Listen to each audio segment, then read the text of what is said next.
Hi everyone, my name is Shobna and welcome to Med by Tech. Today is another video because same cheese. I am unable to give notes to you, so I'm just trying to make you understand something. I'm just trying to give you on the topics related to the medical. So today our topic will be vital signs. Vital signs का मतलब क्या होता है when it comes to दो शब्द हैं इसमें. Vital का मतलब इम्पॉर्टेंट, साइंस का मतलब ऐसी कोई चीज़ है जो इंडिकेशन दे रही है कि हाँ ये इंसान लिविंग है. सो लिविंग कंसिडर करने के लिए हमारे पास मेनली 4 वाइटल साइंस कंसिडर किए जाते हैं. ऐसे बहुत सारे साइंस हैं. I am just considering the main 4 First one will be body temperature, second one will be pulse rate, third one will be respiration rate and fourth one will be blood pressure. So when it comes to these 4 vital signs हम लोग क्या चीज़ ध्यान रखते हैं. Let's talk about the temperature first. अब पहले समझते हैं कि vital signs ज़रूरी क्यों है. Vital signs का मतलब होता है important signs. ऐसे साइंस जो आपकी बॉडी को ये इंडिकेट करने के लिए होते हैं कि ये बॉडी हेल्दी है या नहीं है. तो जब मैं हेल्दी की बात करती हूँ दैट मीन्स आपको ये सारे क्राइटेरिया को अप टू मार्क रखना है. अच्छा, ये सारी चीज़ें मुझे ज़रूरत क्यों है? क्योंकि ये सारी चीज़ें अगर मेरे पास होंगी दैट मीन्स मेरी बॉडी का हर टिश्यू और सेल्स प्रॉपरली काम करेंगे. अब एग्जांपल लेके चलते हैं. फॉर एग्जांपल जब कोई बच्चा पढ़ने की बात करता है तो कहता है ना मुझे लाइट चाहिए, मुझे फ़ैन चाहिए, मुझे एक चेयर चाहिए बैठने के लिए या फिर एक कुर्सी चाहिए, मुझे ये रिक्वायरमेंट है, इसके बाद अलावा मैं नहीं पढ़ पाऊँगा, या मुझे एक नोटबुक चाहिए, एक पेन चाहिए ताकि मैं पढ़ सकूँ. सेम चीज़ हमारी बॉडी में भी होती है कि हमारी बॉडी को कुछ रिक्वायरमेंट्स होती हैं जिसके हिसाब से वो काम करते हैं. अगर वो चीज़ मिल जाएगी that means well and good, वो काम कर पाएंगे, और नहीं कर मिलेगी तो फिर नहीं कर पाएंगे. सो इस चीज़ को मतलब बाहर के अकॉर्डिंगली, बाहर के इन्वायरमेंट को इंटरनली इन्वायरमेंट के अकॉर्डिंगली ढालने का कॉन्सेप्ट दैट्स कॉल्ड होम्योस्टैसिस. तो वाइटल साइंस एप्रोप्रिएट होना ज़रूरी है क्योंकि हमारी बॉडी को होम्योस्टैसिस को मेंटेन करना होता है. होम्योस्टैसिस क्या होता है कि बाहर चाहे कुछ भी हो रहा बट इंटरनल इन्वायरमेंट कॉन्स्टेंट रखना. फॉर एग्जांपल जैसे बाहर अभी सर्दी है, गर्मी होती है, राइट, तो सर्दी के हिसाब से आपकी बॉडी, लेकिन मेरे टिश्यू को क्या चाहिए कि उसे तो भाई चाहिए 37 डिग्री सेल्सियस हो तो मैं काम करूँगा. तो बाहर चाहे जितनी भी सर्दी हो हम क्या करते हैं अपनी बॉडी का टेम्परेचर 37 मेंटेन करने की कोशिश करते हैं. क्यों? क्योंकि ताकि हमें पता है हमारे टिश्यू उस टेम्परेचर को मिल जाएगा, काम करेंगे, नहीं मिलेगा तो काम नहीं करेंगे, राइट. सो सबसे पहले बात करते हैं हम फर्स्ट वाइटल साइंस की, दैट्स कॉल्ड टेम्परेचर.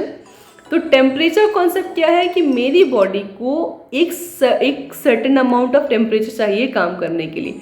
अगर वो टेम्परेचर हम प्रोवाइड कर देंगे टिश्यू काम करेगा, नहीं करेंगे तो वो काम नहीं करेगा. टेम्परेचर एक रेंज से कम होगा तो भी काम नहीं है, टेम्परेचर एक रेंज से ज़्यादा होगा तो भी काम आपका. तो नॉर्मल टेम्परेचर जो हमारा होता है दैट इज 2 यूनिट्स में हम लोग कंसिडर करते हैं when it comes to temperature. 2 units में हम लोग चेक करते हैं. एक होता है आपका फ़ारेनहाइट, दूसरा होता है आपका Celsius. When it comes to Fahrenheit it is 97 से लेके 99 फ़ारेनहाइट तक इट इज़ एक्सेप्टेबल टेम्परेचर. मेरी बॉडी को यहाँ इस 97 डिग्री फ़ारेनहाइट से 99 डिग्री फ़ारेनहाइट होगा चलेगा, मेरे को मेरी बॉडी काम करेगी. यही चीज़ अगर सेल्सियस में बात की जाए तो it is 36.1 degree Celsius to 37.2 degree Celsius.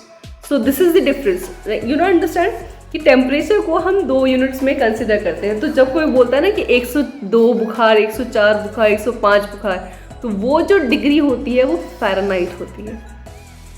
Understood? So let's revise. Temperature का क्या है आपका 97 से 99 डिग्री फ़ारेनहाइट. अगर मैं सेल्सियस में कंसिडर करूं तो 36.1 से लेके 37.2 डिग्री सेल्सियस आपको टेम्परेचर रिक्वायर्ड होता है बॉडी को काम करने के लिए. अगर ये दोगे काम करेगी, नहीं दोगे तो काम नहीं करेगी. Now when it comes to medical terms, what terms we use जब किसी का टेम्परेचर लो या फिर हाई हो जाता है. तो जब किसी का टेम्परेचर आपका लो होगा we will call it as hypothermia. Hypo का मतलब होता है लो एंड थर्मिया का मतलब होता है हीट. और हाइपरथर्मिया जब किसी का टेम्परेचर हाई हो जाए. हाइपर हाई, थर्मिया मतलब टेम्परेचर. सो हाइपोथर्मिया जब आपका टेम्परेचर 97 से नीचे है, और hyperthermia when it is above the 99 degree Fahrenheit, Celsius नहीं Fahrenheit. Now let's come to the next vital signs which was आपका हार्ट रेट। हार्ट रेट की बात करूँ तो हार्ट रेट होता क्या है, लेट्स अंडरस्टैंड दैट फर्स्ट। कि हार्ट रेट का मतलब होता है कि आपका हार्ट वेंट्रिकल कॉन्ट्रैक्शन में, जब आपके हार्ट अपना ब्लड बॉडी से बाहर जब मतलब हार्ट से जब बाहर निकाल रहा है, वो कितने बार निकाल पा रहा है, कितने बार हार्ट से बाहर ब्लड को भेज रहा है, ठीक है। तो एक नॉर्मल हार्ट रेट एक अडल्ट की कितनी होती है, 60 to 100, कितनी 60 to 100। So heart rate is 60 to 100।